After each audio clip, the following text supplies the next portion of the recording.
Vamos a abrir nuestras Biblias en el Evangelio de Juan, capítulo 2.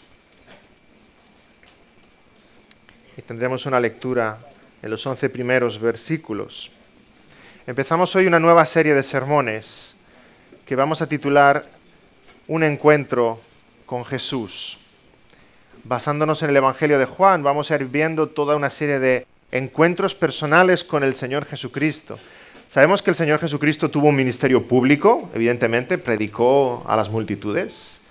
Sabemos que muchas otras veces el Señor Jesús habla con sus discípulos de una forma particular, pero el Evangelio de Juan está lleno de esas pequeñas, hermosas conversaciones que nos presentan, creo yo, la parte más pastoral, más personal del ministerio del Señor. Y vamos a reflexionar en esas conversaciones. Jesús con Nicodemo, Jesús con la samaritana, Jesús con Pilato, Jesús con el ciego, Jesús con el paralítico.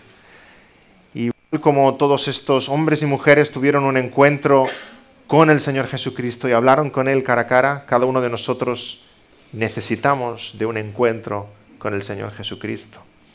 Los que ya somos de la fe hemos tenido ese encuentro con Él. Aquellos que aún no han venido a los pies de la cruz necesitan de un encuentro con el Señor Jesús. Si leéis el Evangelio de Juan, veréis que en capítulo 2 no es el primer encuentro con Jesús. En próximos domingos iremos viendo los demás, pero en el capítulo 1 necesitaremos hablar de la conversación entre Jesús y Juan el Bautista. Pero he querido empezar en este capítulo 2 por algunas razones. En primer lugar, porque en este capítulo 2, en las bodas de Caná, se produce el primer milagro del Señor Jesucristo y necesitamos meditar y entender qué significa ese primer milagro y por qué precisamente se da en ese contexto de una boda. Y en segundo lugar, una razón más personal, me apetecía hoy predicar sobre una boda, porque es nuestro aniversario de boda. Elizabeth y yo cumplimos hoy 17 años. Luego me podéis felicitar a mí y a ella darle el pésame.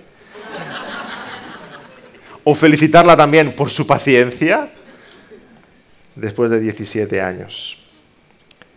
Una boda. Vamos a leer capítulo 2 del Evangelio de Juan, los 11 primeros versículos. Al tercer día se hicieron unas bodas en Caná de Galilea y estaba allí la madre de Jesús. Y fueron también invitados a las bodas Jesús y sus discípulos. Y faltando el vino, la madre de Jesús le dijo: «No tienen vino». Jesús le dijo: «¿Qué tienes conmigo, mujer? Aún no ha venido mi hora». Su madre dijo a los que estaban: «Haced todo lo que os dijere». Y estaban allí 6 tinajas de piedra para agua, conforme al rito de la purificación de los judíos, en cada una de las cuales cabían 2 o 3 cántaros. Jesús les dijo: «Llenad estas tinajas de agua», y las llenaron hasta arriba. Entonces les dijo: «Sacad ahora y llevadlo al maestresala». Y se lo llevaron.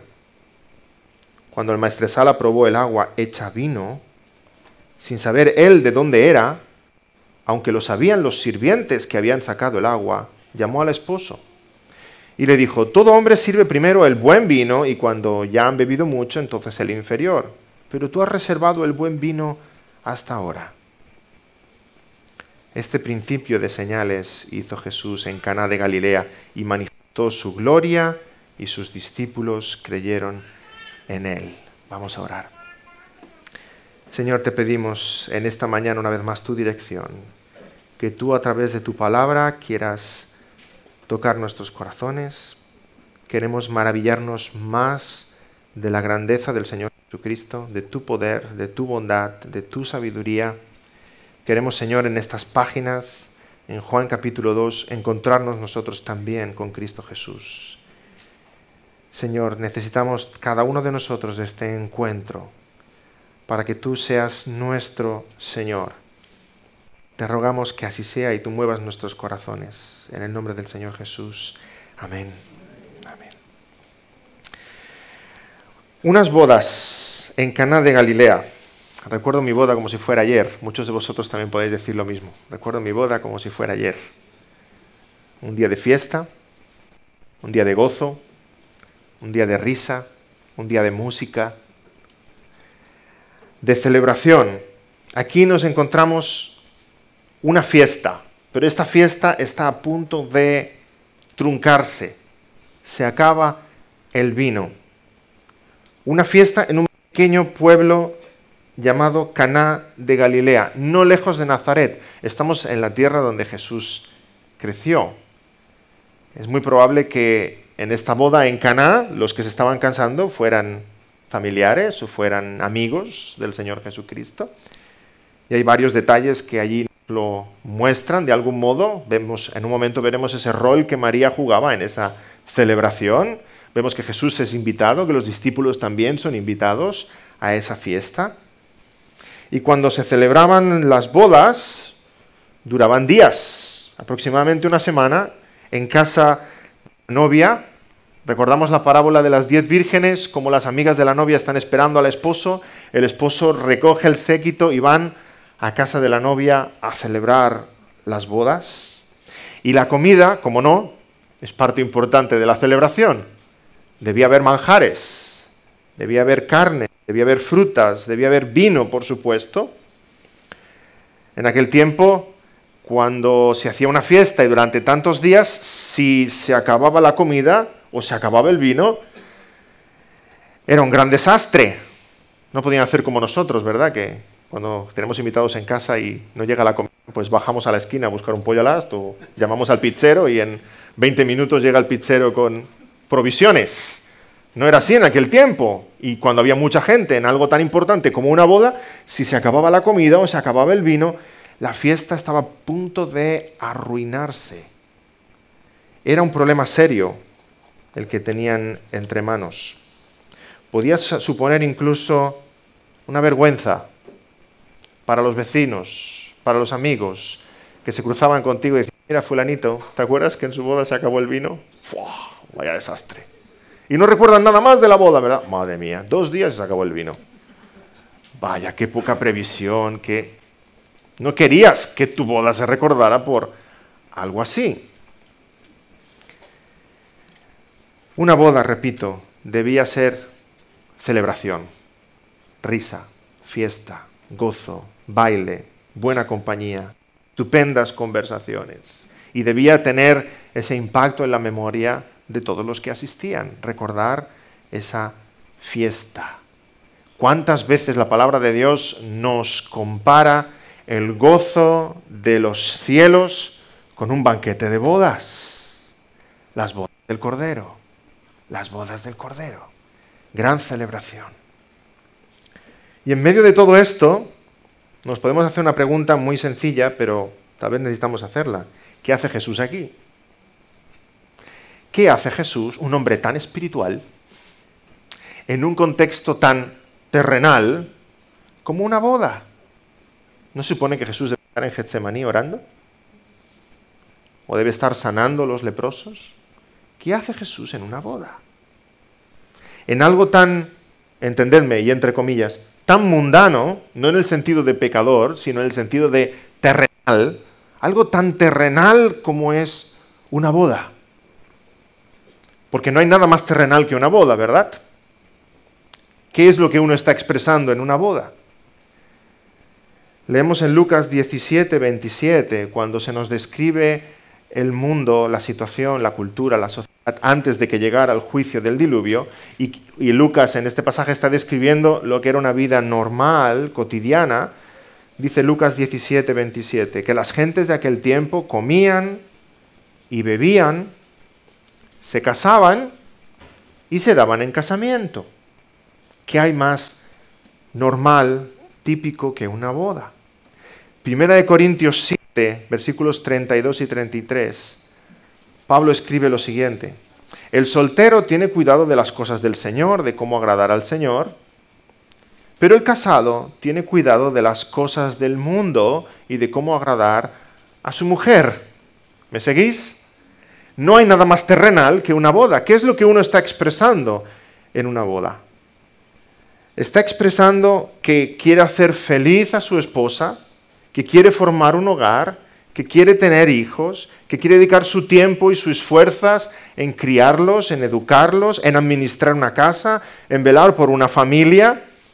En una boda, un hombre y una mujer están diciendo que están dispuestos a dedicar la mayoría de su tiempo, de su juventud, de sus energías, de su economía, a ese proyecto de fundar y levantar una familia, algo muy terrenal. Entonces nos podemos preguntar, ¿qué hacía Jesús en una boda? En algo tan terrenal, en algo tan terrenal. Bueno, Jesús estaba en una boda y vamos a ver en un momento qué es lo que cuál era la actitud del Señor Jesucristo en una boda, porque uno puede ir a una boda de muchas maneras, ¿verdad?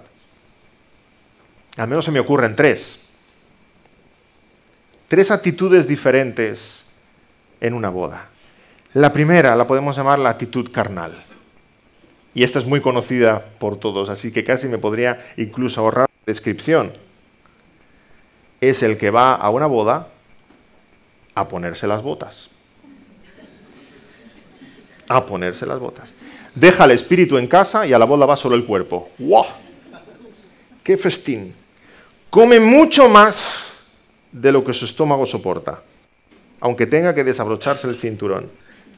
Sabe que el vino se le sube a la cabeza, pero una copa y 2 copas y 3 copas y empieza a decir tonterías. La conversación de la derecha es la más frívola y descarada, da igual, a ella se suma. Se pasa con la carne, se pasa con el vino, se pasa con las mesas, se pasa con el baile, se le va la lengua. Parece que hay momentos en que la conversación en la mesa toma un tono espiritual, pero él a propósito la desvía, porque estamos aquí para disfrutar de la boda, no para hacer evangelismo. El único recuerdo que le queda de la boda después es el dolor de cabeza, el dolor de estómago y el dolor de pies. ¿Crees que Jesús tuvo esta actitud en las bodas de Caná? No, de ninguna manera. De ninguna manera. Esa es la actitud carnal. Pero hay una segunda posible actitud, la llamaremos una actitud mística. ¿Lo hubiera hecho todo al revés el Señor Jesús? O sea, ¿hubiera ido a la boda dejando el cuerpo en casa y yendo solo en espíritu? ¿Crees que hizo todo lo contrario? ¿Crees que Jesús no participó de ninguna conversación, no fuera que pecara con su lengua? ¿Crees que en el momento que se le ofrecieron frutas, carnes, manjares, Jesús dijo, no, hoy estoy de ayuno? ¿Crees que Jesús estaba de ayuno en una boda? No es el mejor día para estar de ayuno, ¿verdad? No es el día más discreto para estar de ayuno. ¿Crees que tomó la copa cuando todos brindaban por los novios y él solo se mojó un poquito los labios? ¿Crees que todos bailaron, festejaron, cantaron, pero él se quedó sentadito en un rincón orando y mirándolos y diciendo, cuánto desmadre? Padre, perdona porque no sabe lo que hace. Me encanta que os riáis. Estáis viendo que es tan ridículo como lo primero. Tan ridículo como lo primero. ¿Crees que ya cansado de tanta fiesta, Jesús se puso en pie y dijo, bueno, vamos a orar y empezamos el culto? ¿Verdad que es ridículo? No, porque Jesús estaba en una boda. Claro que tampoco fue esa la actitud de Jesús, esa actitud mística. Esa era la actitud de los fariseos que pensaban que estaban volando 2 palmos sobre el suelo. Ni la actitud carnal, ni la actitud mística. La actitud cristiana. Esta es la tercera, es la actitud de Cristo. Cristo fue a la boda. Cristo felicitó a los novios. Cristo comió de los manjares y disfrutó de todo lo que ha creado el Señor. Con mesura, por supuesto, no comió más de lo que debía comer. Bebió del vino, pero tampoco se pasó ni una gota. Con dominio propio, con control sobre todas las cosas. Bailó y festejó y rió con sus amigos. Y Jesús era conocido por estar en las fiestas y en las celebraciones. Y si tú y yo hubiéramos estado en las bodas de Caná, nos pelearíamos por estar en la mesa donde Jesús estaba, pensando, ¿qué conversación vamos a tener? Se puede hablar de todo con Jesús. de todo con Jesús. Y esta actitud de Jesús es la que los fariseos usaban para criticarle. ¿Qué le decían? He aquí un hombre comilón y bebedor de vino, amigo de publicanos y de pecadores. Y seguro que cuando Jesús iba con sus amigos a las fiestas de las bodas de Caná, los fariseos se lo miraban por encima del hombro, como decir, mira, ya va este, ya va la boda, qué mundano. Pero Jesús era un hombre piadoso, es el hombre más santo que ha pisado esta tierra. Jesús seguro que estuvo en esa boda y no participó de una conversación frívola. Porque, hermanos, se puede ser santo y divertido, ¿sí? No hay nadie más santo que Dios. Y hablamos esta mañana del humor de Dios. Dios tiene mucho humor. Mucho humor. Por favor, coger a un profeta tozudo como Balaam y decirle, ¿tú no quieres hablar? Pues ahora la burra hablará. Dios tiene mucho humor. Le está diciendo a Balaam de burro para arriba. Mucho. Multiplicar los panes y los peces delante de esos discípulos incrédulos. ¿Y cuántos cestos sobraron, recordáis? 12. Uno para cada uno de los apóstoles. Toma, te llevas esto de recuerdo para casa. Por tu incredulidad, un cesto. El Señor tiene mucho humor en hacer las cosas. Necesitamos comprender muchas cosas de este pasaje. Jesús era un hombre piadoso. Jesús no iba a participar de conversaciones en las que no debiera estar, pero Jesús no era aburrido en absoluto. No había mejor compañía, no había mejor conversación, más agradable, más constructiva que la del Señor Jesucristo. Quisiéramos todos estar a su lado para conversar con Él. Hermanos, huyamos de la carnalidad, pero también huyamos del misticismo. Ser espiritual no significa ser aburrido, parco, soso. En el cielo seremos más espirituales que nunca, habremos sido santificados y glorificados. Y allí no estaremos todos serios y aburridos, ¿verdad? Vaya, esto era el cielo, qué rollo está en el cielo. Habrá gozo, habrá risa, habrá fiesta. Si en el cielo habrá fiesta, ¿por qué no puede haber fiesta aquí en la tierra? Y disfrutar de todo lo que el Señor nos ha dado. Huyamos de la carnalidad, pero huyamos también del misticismo. Necesitamos comprender que todos los placeres de la vida los ha creado Dios. ¿No los ha creado Satanás? Satanás no ha creado ni uno. Satanás no ha creado ni un solo placer terrenal. Satanás lo que intenta es tomar los placeres terrenales que Dios ha creado para tergiversarlos, para sacarlos de contexto, para que abusemos de ellos, pero todo lo que Dios ha creado es bueno en su lugar, en su mesura. Todo lo que ha creado Dios es hermoso. Todos los placeres que Dios ha creado en este mundo para nuestro deleite, para nuestro bien, para nuestro gozo, son suyos. Y nosotros hemos de vivir como buenos mayordomos. El buen sabor de las frutas, la compañía de un buen amigo, un paseo por el parque, el color de las flores, la simpatía de un niño, la caricia de tu esposa, un atardecer frente al mar, una música alegre, son dones de Dios. Son dones de Dios. Todo lo ha creado el Señor. Y si somos capaces de reír a carcajadas o de tener cosquillas, ¿alguno tiene cosquillas? Yo creo que os gano a todos. Es porque Dios ha creado tu cuerpo con esa capacidad de reír y de tener cosquillas. Y es hermoso. Y es hermoso.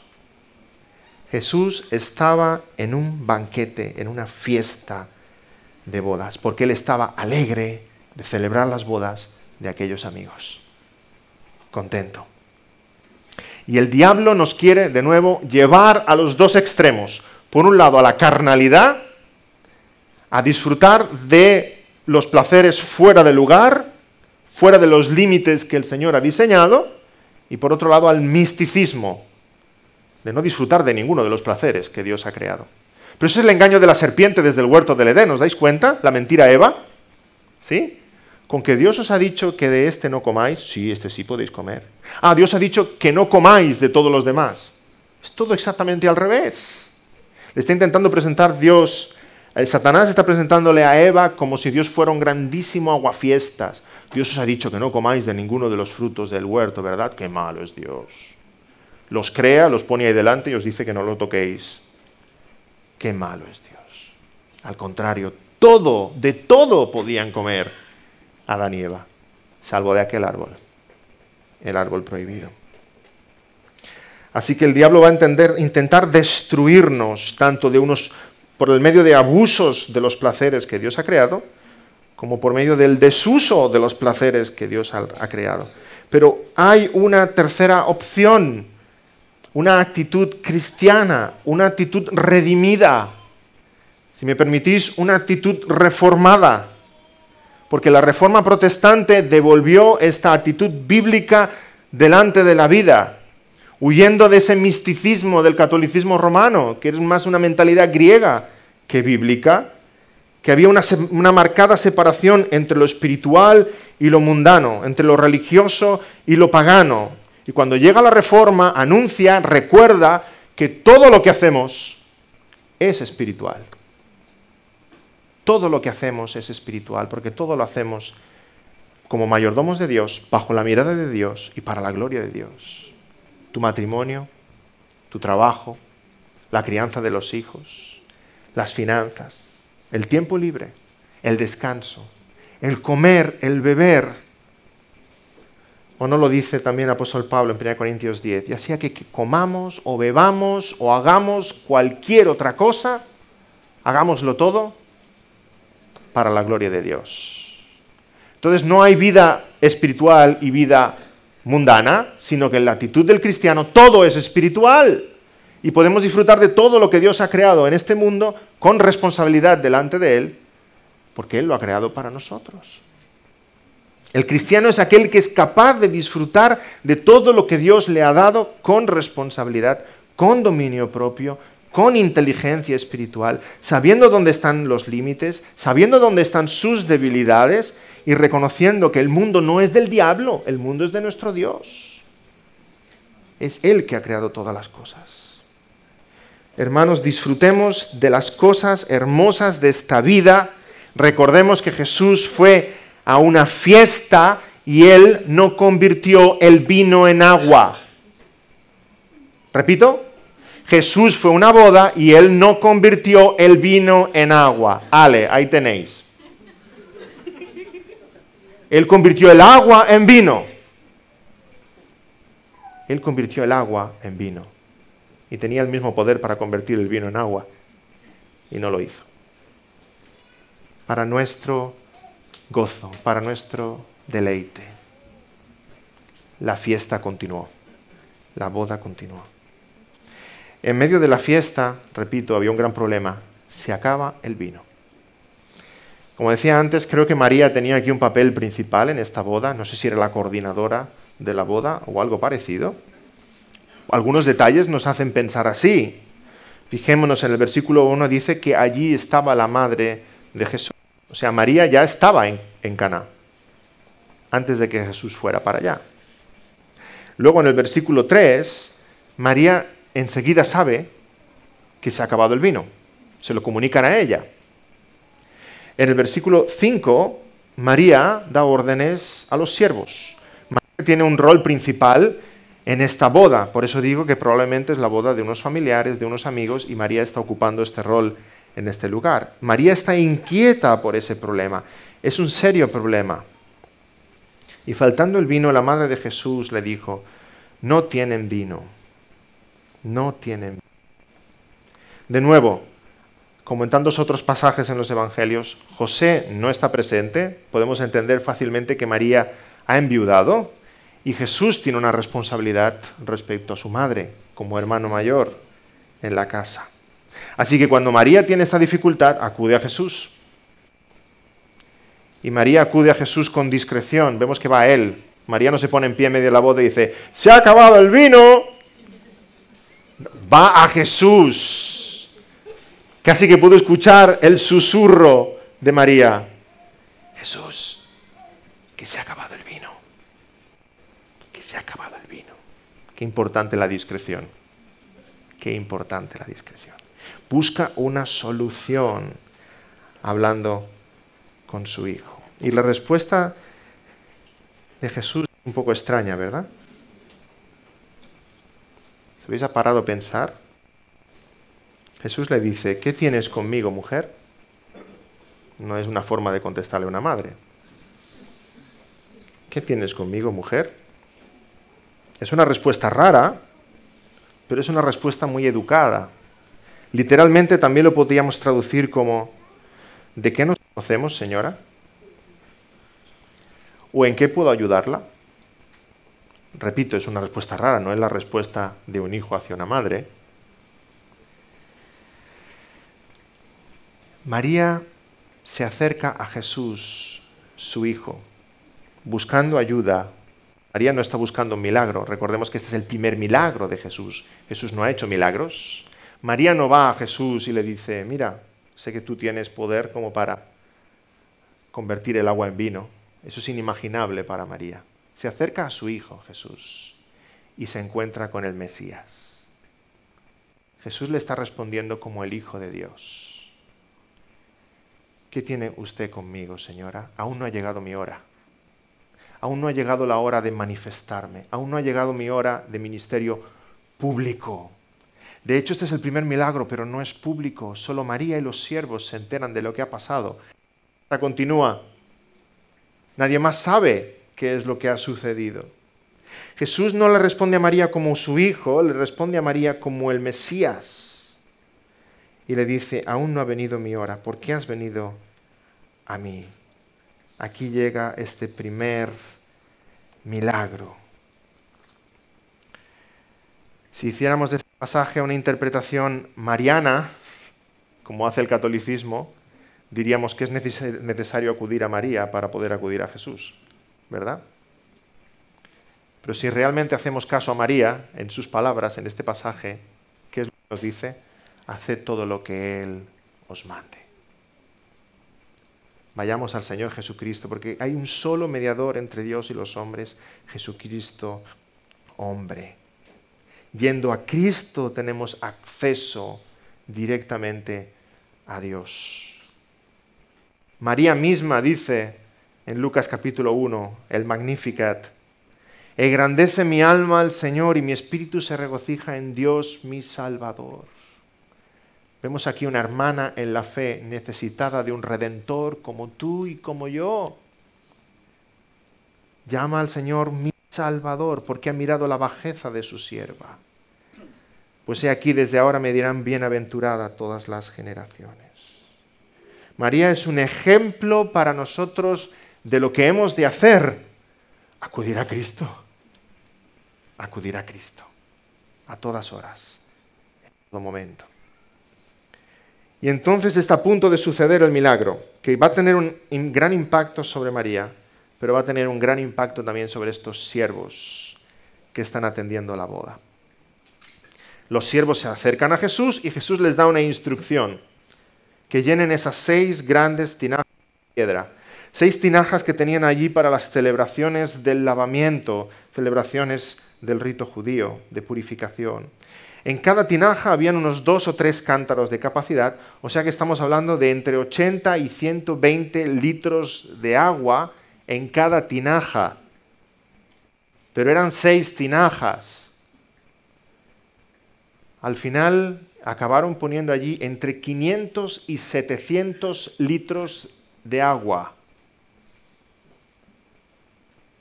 Y no podían abrir el grifo. No era tan fácil. Me imagino a aquellos siervos haciendo viajes al pozo para llegar allí y ir llenando aquellas tinajas que debían tener esta altura, y viajes al pozo, y viajes al pozo. No sabemos si estuvieron 1 hora, 2 horas, cuánto rato estuvieron para acabar llenando esas 6 enormes tinajas. De nuevo, entre 500 y 700 litros de agua. Y aunque no tenía mucho sentido llenar aquellas tinajas de agua para resolver el problema de falta de vino, extraño, ¿verdad? Estos siervos obedecieron al Señor de forma excelente. Hemos leído en el pasaje, las llenaron hasta arriba. Ojalá fuera así nuestra obediencia cuando el Señor nos pide algo. ¿Qué me pides, Señor? Esto no tiene ningún sentido, pero hasta arriba. Hasta arriba porque tú me lo pides. hasta arriba, en obediencia. Y una vez llenas de agua, Jesús les dice, sacad ahora y llevadlo al maestresala. Y lo hicieron. Llevaron aquellas tinajas enormes. ¿Qué debían estar pensando estos hombres todo ese tiempo? Llenando de agua en el pozo, llenando las tinajas y ahora llevando aquellas enormes tinajas hasta el maestresala, al jefe del convite. Sabían que faltaba vino, sabían que necesitaban cientos de litros de vino para poder salvar la fiesta. Y en vez de salir desesperados a casa de un vecino o a cualquier otro lugar a buscar grandes cantidades de vino con carros, sencillamente llenan aquellas tinajas de agua. ¿Qué debían estar pensando estos hombres, estos siervos, mientras obedecían las instrucciones extrañas del Señor Jesucristo? No tenemos constancia en nuestras Biblias de ninguna queja. No tenemos constancia de que hubiera ninguna duda. Sencillamente que obedecieron a Jesús sin rechistar. Hermanos, qué aplicación también para nuestros corazones. Cuando el Señor tantas veces te dice en su palabra que hagas algo y aparentemente no tiene sentido. Obedece con fe, sin rechistar. Tú no sabes lo que Él está haciendo. Él sí sabe lo que está haciendo y por qué te lo pide. De forma sumisa, de forma constante. Aunque lo que Jesús te pide supera tu lógica, supera tu capacidad de control, y a nosotros nos gustaría controlar nuestra vida. ¿Y por qué hacemos lo que hacemos? Necesitamos ser así de mansos delante del Maestro. Podemos ver muchas aplicaciones prácticas de este pasaje. Vemos en los versículos 9 y 10 que entonces el maestresala prueba aquel agua convertida en vino y se sorprende. Se sorprende porque en las fiestas, dice, primero se saca el buen vino y luego la gente no prueba el vino secundario. Pero tú has hecho al revés, has dejado el mejor vino para el final. ¿Qué lecciones prácticas podemos aprender aquí? En primer lugar, el Señor Jesús convirtió el agua en vino. Y esto nos está diciendo que hemos de confiar en el Señor Jesucristo para nuestra provisión. Aún para los temas más materiales, aún para los temas más mundanos. Oremos al Señor porque Él es el que es poderoso para proveer. Y dice en su palabra que Él cuida de nosotros. Si cuida de esos pajarillos, ¿cómo no va a cuidar de nosotros? Que valemos mucho más. Aún de aquello que a ti te parece insignificante, que realmente piensas, ¿cómo voy a molestar al Dios soberano que está en su trono de la gracia con esta pequeñez? Hazlo, hazlo. Leí una cita esta semana que decía algo así como, nadie se atreve a despertar al rey a las 3 de la mañana para pedirle un vaso de agua, a no ser que sea su hijo. Su hijo sí. Va a su padre en su cama y dice, papá, tengo sed. Y despierta al rey. Con tu pequeñez, con tus cosas cotidianas, con esas cosas en las que estás luchando en tu corazón y hay necesidad, acude al único que realmente puede proveer. Y en segundo lugar, el Señor convirtió el agua en vino. Y por su gracia la fiesta continúa. Repito, los únicos que supieron de este milagro fueron María y los siervos. Para los demás la fiesta continuaba. Continuaba. Y así es cuando vemos el mundo. La fiesta continúa. El sol sale cada día. La lluvia riega los campos. Hay alimento para comer. Hay agua para beber. Hay aire para respirar. El sol sigue dando su calor.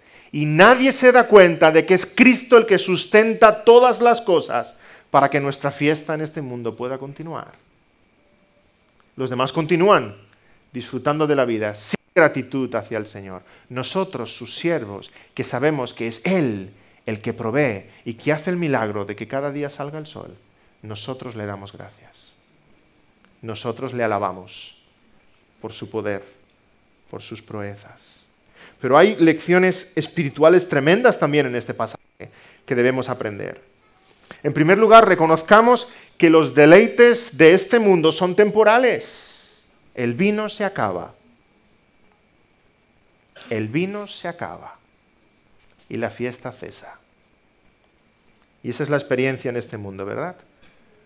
¿Cuántos dicen, vamos a disfrutar de la vida mientras haya salud, mientras haya dinero, mientras haya juventud, mientras haya trabajo, mientras haya... La fiesta continuará, pero el vino se acaba. Para unos antes, para otros después. El vino se acaba. Cuando el vino se acaba, cesan las risas. ¿Está todo tu deleite puesto y toda tu esperanza puesta en el primer vino o en el segundo vino? El mejor, el que sobreabunda, el más excelente. Cuando tu copa ya esté vacía, ¿qué harás? Cuando tu calabacera se seque, ¿qué dirás? Que nuestro gozo mayor, hermanos, no esté puesto en las cosas de esta tierra. Porque como el vino, se acaba. Y entonces se acaba la fiesta. Sin embargo, las bendiciones espirituales de Dios son perfectas. A los que somos de Cristo, Cristo ha hecho exactamente esto. Ha guardado el vino mejor para después. Y estaremos sentados en esa fiesta celestial donde disfrutaremos el vino mejor para toda la eternidad. Y ahí es cuando de verdad disfrutaremos del banquete. Este maestresala estaba maravillado. Todo hombre sirve primero el buen vino y cuando ya mucho entonces saca el vino inferior, mas tú has reservado el buen vino hasta ahora. Nosotros del mismo modo, con Cristo. El vino mejor nos será servido después. ¿Cuánto vino? Si después escucháis el sermón grabado, ¿podéis calcular cuántas veces he dicho la palabra vino? No lo sé, a lo mejor llevo 200 o 300 veces ya. ¿Cuánto vino? Y la primera sensación que puede tener al leer este prodigio, este milagro, esta boda y esa agua convertida en vino es, Señor, este milagro es un poco raro. Este milagro no es un poco extravagante. Este milagro no es un lujo. A ver, sanar al ciego, eso sí es un milagro. Sanar al paralítico, eso sí es un milagro. Resucitar a una niña, eso sí es un milagro. Pero convertir el agua en vino, no es un milagro como un poco gratuito, Señor. ¿Qué sentido tiene este milagro? ¿Qué sentido tiene? Si leyéramos antes, capítulo 1, versículo 50, Natanael se acerca al Señor y le dice algo muy interesante a Natanael. Le dice, sí, cuando estaba sentado de la higuera ya te vi. Natanael se queda sorprendido porque él estaba solo debajo de la higuera. Y piensa, ¿cómo es que Jesús me ha visto? Y se maravilla de que Jesús le diga esto. Jesús le dice en el versículo 50, porque te dije, te vi debajo de la higuera, ¿crees? Cosas mayores que estas verás. Le está diciendo, Natanael, ¿esto te sorprende? ¿Que te he dicho que debajo de la higuera te vi? Espérate, muchacho. Espérate, cosas mucho mayores vas a ver. Y ahora es cuando los discípulos del Señor, que están con Él en la boda, empiezan a ver cosas mucho mayores. Hemos leído en el versículo 11, al final del pasaje que hemos leído antes, capítulo 2, versículo 11, este principio de señales hizo Jesús en Caná de Galilea y manifestó su gloria y sus discípulos creyeron en Él. Principio de señales, ¿no dice el primer milagro? Dice principio de señales. Una señal es algo que está anunciando una realidad mayor, ¿verdad? Cuando tú vas conduciendo con tu coche y te encuentras con una señal de peligro, curva a la derecha, no frenas delante de la señal. La señal en sí no es el peligro. La señal está anunciando que viene esa curva. Este milagro no es solo un milagro. El Señor Jesús convierte el agua en vino y esto es una señal, es un anuncio para nosotros. Y hemos de recibir esa señal y entender esa señal. ¿Qué es lo que nos está diciendo sobre su ministerio? Los milagros del Señor son señales de su poder, de su palabra, de su autoridad. Jesús dice, yo soy la luz del mundo y da vista al ciego. Jesús dice, yo soy la resurrección y la vida y resucita a Lázaro. Jesús dice, yo soy el pan de vida y multiplica los panes y los peces. Sus milagros son en realidad señales de una realidad mucho mayor, una realidad espiritual. Jesús no hace milagros porque sí, son señales de que Él es el Mesías, de su ministerio. ¿Y cuál es su ministerio? Y este es el principio de su ministerio. Jesús convierte el agua en vino. Y vino otro que también hizo señales, Moisés, y recordando y enseñando que él era mensajero de Dios, convirtió el agua en sangre. El ministerio de Moisés era un ministerio de ley, era un ministerio de juicio, era un ministerio de condenación.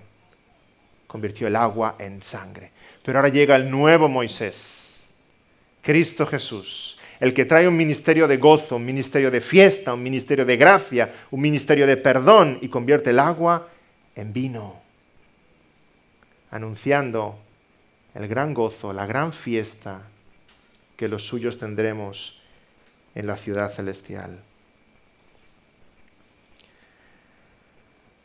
Hay muchos detalles hermosos, pero déjame fijar la atención sobre uno más, que nos habla de esta señal que es el ministerio del Señor Jesús, de por qué convirtió el agua en vino.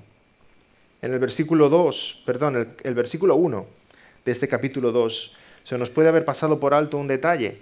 Dice al tercer día. Empieza diciendo al tercer día. ¿Al tercer día de qué? ¿Al tercer día después de qué? Siempre nos gusta encontrar al tercer día. Hay muchas cosas que suceden al tercer día. Al tercer día el Señor resucitó. Al tercer día Jonás salió del vientre del pez.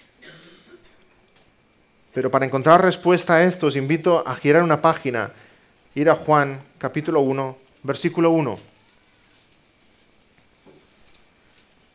En el Evangelio de Juan empieza diciendo, en el principio, y esto nos recuerda al Génesis, ¿verdad? En el principio creó Dios los cielos y la tierra. Juan el Evangelista nos está presentando un nuevo Génesis, el Génesis de la iglesia, el Génesis del nuevo pueblo de Dios. Y por tanto empieza diciendo, en el principio. Y si leyéramos el capítulo 1 veríamos que nos habla de la luz que vino a este mundo. Y aún en medio de las tinieblas, la luz que es el Señor Jesucristo, el creador de una nueva creación de su iglesia, de su pueblo. En el principio.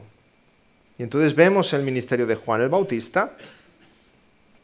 Pero entonces llegamos al capítulo 1, versículo 29. Y leemos el siguiente día. ¿En qué día estamos ahora? 2. Capítulo 1, versículo 35. Leemos el siguiente día. ¿En qué día estamos ya? En el tercero. Capítulo 1, versículo 43. Leemos el siguiente día. ¿En qué día estamos ya? El cuarto. Y entonces llegamos al capítulo 2, que nos va a hablar de estas bodas de Caná, y empieza diciendo, y al tercer día, ¿cuántos llevamos ya? 7. En este breve fragmento del Evangelio de Juan, Juan nos está presentando 7 días del ministerio de Cristo. De nuevo, la semana en que Dios creó todas las cosas. Cristo Jesús, de nuevo, la luz del mundo, viene a esta tierra para empezar una nueva creación. Y en esos 7 días en que empieza su ministerio, está poniendo los fundamentos de su iglesia, su pueblo, su reino. Al tercer día nos encontramos con una boda. Yo también he contado 7. O sea que en esa semana, primera semana del ministerio del Señor, estamos en el sábado. Y en el sábado celebró una fiesta. Cuando en el Génesis Dios dijo, y Dios descansó, ahora en esta primera semana del ministerio del Señor Jesucristo, nos encontramos con una boda que nos está hablando del descanso eterno de Dios, de cuando estemos todos en su presencia, en la ciudad santa, allí en el sábado del Señor, celebraremos todos una boda eternamente y para siempre. El ministerio del Señor Jesucristo empieza con una fiesta de boda, las bodas de Caná. El ministerio del Señor Jesucristo concluirá con una fiesta de boda, las bodas del Cordero, cuando estemos ya todos allí en su presencia. Leemos en Apocalipsis 19:7. Gocémonos y alegrémonos y démosle gloria porque han llegado las bodas del Cordero y su esposa se ha preparado. Hermanos, sirvamos al Señor Jesucristo como esos siervos en esas bodas. Sirvámosles con excelencia, con confianza, con mansedumbre, con tenacidad. Hagamos como María, vayamos a Él, porque Él es el que tiene respuestas, porque Él es el Todopoderoso. Y veamos los milagros del Señor. Repito, ¿quién vio este milagro de las bodas de Caná? ¿El esposo? No. ¿El maestresala? Él probó el vino y dijo, wow, qué vino tan excelente. ¿Los invitados? No, continuaron con la fiesta. Los que le sirvieron de cerca.